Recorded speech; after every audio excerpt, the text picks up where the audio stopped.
Formula ఈ car race కేసులో మాత్రమే ఈరోజు కేటీఆర్ గారు నాంపల్లి కోర్టుకైతే తను హాజరవ్వడం కూడా జరిగింది. ఏం జరిగింది అసలు, ఎప్పటికీ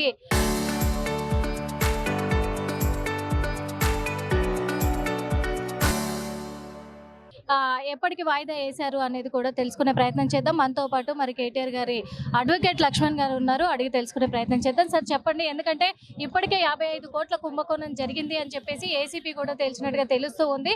ఈ రోజు మొదటిసారిగా కేటీఆర్ గారు హాజరయ్యారు కోర్టులో. మరి దీనికి ఎటువంటి తీర్పు?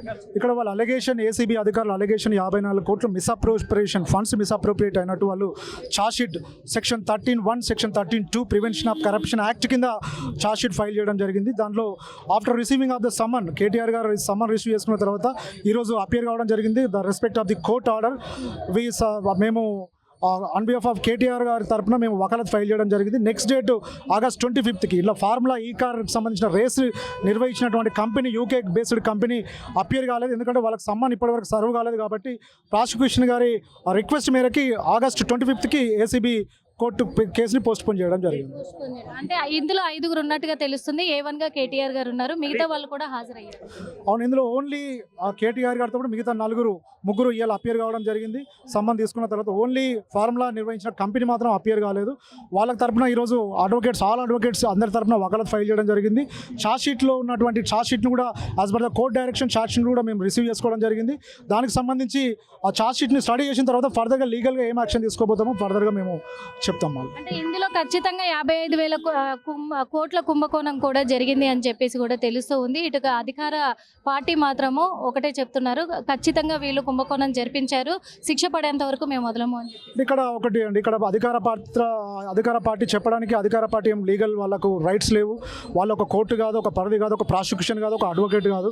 ఇక్కడ ఏంటంటే వాళ్ళకి ఆ పరిధిలో కేవలం ఆరోపణలు మాత్రమే చేస్తున్నారు. నిజంగా అందుకే వాళ్ళు చేస్తున్నారు కాబట్టి ఇది పొలిటికల్ వెండక్టా కేసు అన్నట్టు మనకు కనబడుతుంది. ఇక్కడ section 13(1) section 13(2) prevention of corruption, అంటే నిజంగా కరప్షన్ జరిగినట్టు ఆధారాలు ఉంటే ఎవరి మీదైనా ఏసీబీ అధికారులు యాక్షన్ తీసుకోవచ్చు, అరెస్ట్ చేయవచ్చు, కోర్టు కన్విక్ట్ చేయవచ్చు. కానీ ఇక్కడ కూడా కేటీఆర్ గారు ఒక మినిస్ట్రీగా ఉన్నప్పుడు తెలంగాణ బ్రాండ్ ఇమేజ్ని పెంచడానికి మాత్రమే ఈ కార్ రేసు నిర్వహించినట్టు మనకు కనబడుతుంది. కేటీఆర్ గారు డైరెక్ట్ కానీ ఇండైరెక్ట్ కానీ ఇక్కడ ఫండ్స్ని మిస్అప్రోప్రియేట్ చేసినట్టు ఎక్కడ కూడా ఇయర్స్ ఎవిడెన్స్ కావచ్చు, డాక్యుమెంటరీ ఎవిడెన్స్ కావచ్చు, ఎలక్ట్రానిక్ ఎవిడెన్స్ కావచ్చు ఎక్కడ కూడా లేదు. తన ఇన్వెస్టిగేషన్కి ఆల్రెడీ ఇంతకుముందు ఏసీబీ అధికారులు పిలిచినప్పుడు వెళ్ళడం జరిగింది, ఇన్వెస్టిగేషన్ సపోర్ట్ చేయడం జరిగింది.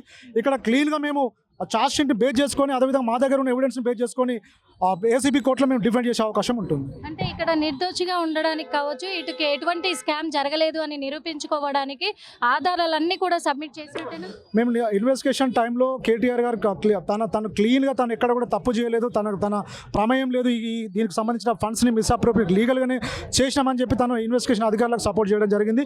హైకోర్టులో కూడా ఇప్పటివరకు ఇంత పెద్ద కేసులో హైకోర్టు కూడా ఇప్పటివరకు స్టే ఇవ్వడం జరిగింది ఒక సందర్భంలో. తర్వాత ప్రాపర్గా ఇన్వెస్టిగేషన్ చేయమని చెప్పి డైరెక్షన్ కూడా ఇవ్వడం జరిగింది.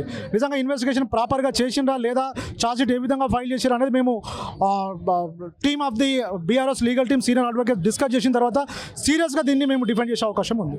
ఎటువంటి ప్రశ్నలతో అంటే ఈరోజు కేవలం కేటీఆర్ తరఫున వకాలత్ ఫైల్ చేయడం జరిగింది, డాక్యుమెంట్స్ రిసీవ్ చేసుకోవడం జరిగింది. Personal bond court direction 1 lakh personal bond కూడా కోర్టులో సబ్మిట్ చేయడం జరిగింది. విచారణ మాత్రం ఇప్పుడు కాదు, మోస్ట్లీ ఇంకా కొంత టైం పట్టే అవకాశం ఉంది.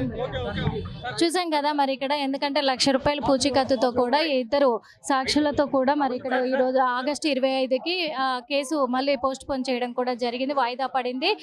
కానీ ఇక్కడ మా దగ్గర అన్ని ఆధారాలు ఉన్నాయి. అన్ని ఆధారాలు ఏసీబీ ముందు హాజరైనప్పుడు కూడా అప్పుడు కూడా మేము సబ్మిట్ చేశాము, ఎప్పుడు కూడా సబ్మిట్ చేశాము, అన్ని ఆధారాలతోటే మేము హాజరవుతూ ఉన్నాము అని చెప్పేసి కూడా చెప్తూ ఉన్న మాట అయితే కనిపిస్తూ ఉంది. లీగల్గా మేము ప్రొసీడ్ అవుతున్నామని అడ్వకేట్ లక్ష్మణ్ అయితే చెప్పడం జరిగింది. ఫార్ములా ఈ కార్ రేస్ కేసులో మాత్రమే ఈరోజు కేటీఆర్ గారు నాంపల్లి కోర్టుకైతే తను హాజరవ్వడం కూడా జరిగింది. ఏం జరిగింది అసలు, ఎప్పటికి వాయిదా వేశారు అనేది కూడా తెలుసుకునే ప్రయత్నం చేద్దాం. మనతో పాటు మరి కేటీఆర్ గారి అడ్వకేట్ లక్ష్మణ్ గారు ఉన్నారు, అడిగి తెలుసుకునే ప్రయత్నం చేద్దాం. సార్ చెప్పండి, ఎందుకంటే ఇప్పటికే 55 కోట్ల కుంభకోణం జరిగింది అని చెప్పేసి ఏసీపీ కూడా తెలిసినట్టుగా తెలుస్తూ ఉంది. ఈ రోజు మొదటిసారిగా కేటీఆర్ గారు హాజరయ్యారు కోర్టులో. మరి దీనికి ఎటువంటి తీర్పు? ఇక్కడ వాళ్ళ అలిగేషన్, ఏసీబీ అధికారుల అలిగేషన్ 54 కోట్లు మిస్అప్రోప్రియేషన్ ఫండ్స్ మిస్అప్రోప్రియేట్ అయినట్టు వాళ్ళు charge sheet section 13(1) section 13(2) prevention of corruption act కింద ఛార్జ్షీట్ ఫైల్ చేయడం జరిగింది. దాంట్లో after receiving of the summon, KTR గారు సమ్మన్ రిసీవ్ చేసుకున్న తర్వాత ఈరోజు అపియర్ కావడం జరిగింది. The respect of the court order మేము ఆన్ బిహాఫ్ ఆఫ్ కేటీఆర్ గారి తరపున మేము వకాలత్ ఫైల్ చేయడం జరిగింది. నెక్స్ట్ డేట్ ఆగస్ట్ 25కి ఇలా ఫార్ములా ఈ కార్కి సంబంధించిన రేస్ నిర్వహించినటువంటి company UK based company appear కాలేదు, ఎందుకంటే వాళ్ళకి సమ్మన్ ఇప్పటివరకు సర్వ్ కాలేదు. కాబట్టి ప్రాసిక్యూషన్ గారి రిక్వెస్ట్ మేరకి ఆగస్ట్ 25కి ఏసీబీ కోర్టు కేసుని పోస్ట్ పోన్ చేయడం జరిగింది. అంటే ఇందులో 5గురు ఉన్నట్టుగా తెలుస్తుంది. A1గా కేటీఆర్ గారు ఉన్నారు, మిగతా వాళ్ళు కూడా హాజరయ్యారు.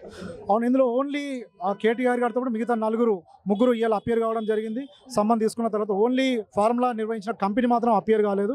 వాళ్ళ తరపున ఈరోజు ఆల్ అడ్వకేట్స్ అందరి తరపున వకాలత్ ఫైల్ చేయడం జరిగింది. ఛార్జ్ షీట్లో ఉన్నటువంటి ఛార్జ్ షీట్ను కూడా as per the court direction charge sheet కూడా మేము రిసీవ్ చేసుకోవడం జరిగింది.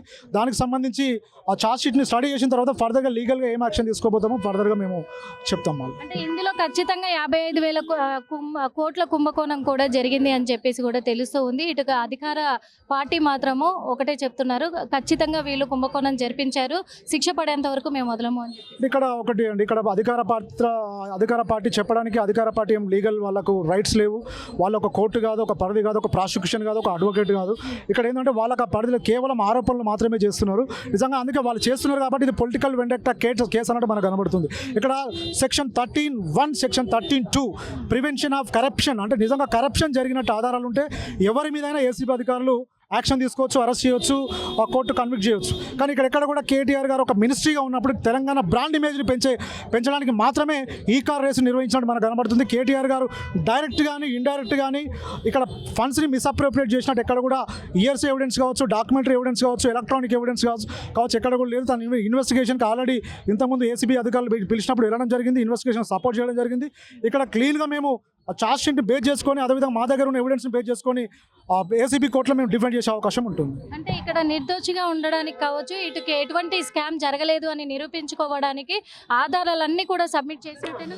మేము ఇన్వెస్టిగేషన్ టైంలో కేటీఆర్ గారు తను క్లీన్గా తను ఎక్కడ కూడా తప్పు చేయలేదు, తన ప్రమేయం లేదు, దీనికి సంబంధించిన ఫండ్స్ని మిస్అప్రోప్రియేట్ లీగల్గానే చేసినామని చెప్పి తను ఇన్వెస్టిగేషన్ అధికారులకు సపోర్ట్ చేయడం జరిగింది.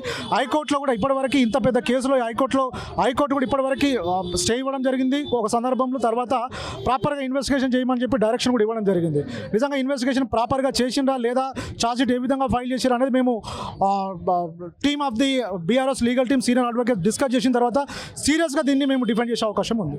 ఎటువంటి ప్రశ్నలతో అంటే ఈరోజు కేవలం కేటీఆర్ తరఫున వకాలత్ ఫైల్ చేయడం జరిగింది, డాక్యుమెంట్స్ రిసీవ్ చేసుకోవడం జరిగింది. Personal bond court direction 1 lakh personal bond కూడా కోర్టులో సబ్మిట్ చేయడం జరిగింది. విచారణ మాత్రం ఇప్పుడు కాదు, మోస్ట్లీ ఇంకా కొంత టైం పట్టే అవకాశం ఉంది. చూసాం కదా మరి ఇక్కడ, ఎందుకంటే ₹1,00,000 పూచీకత్తుతో కూడా ఇద్దరు సాక్షులతో కూడా మరి ఇక్కడ ఈరోజు ఆగస్టు 25కి కేసు మళ్ళీ పోస్ట్ పోన్ చేయడం కూడా జరిగింది, వాయిదా పడింది. కానీ ఇక్కడ మా దగ్గర అన్ని ఆధారాలు ఉన్నాయి. అన్ని ఆధారాలు ఏసీబీ ముందు హాజరైనప్పుడు కూడా అప్పుడు కూడా మేము సబ్మిట్ చేశాము, ఇప్పుడు కూడా సబ్మిట్ చేశాము. అన్ని ఆధారాలతోటే మేము హాజరవుతూ ఉన్నాము అని చెప్పేసి కూడా చెప్తూ ఉన్న మాట అయితే కనిపిస్తూ ఉంది. లీగల్గా మేము ప్రొసీడ్ అవుతున్నామని అడ్వకేట్ లక్ష్మణ్ అయితే చెప్పడం జరిగింది. కెమెరామెన్ మధుతో నిర్మల, RTV.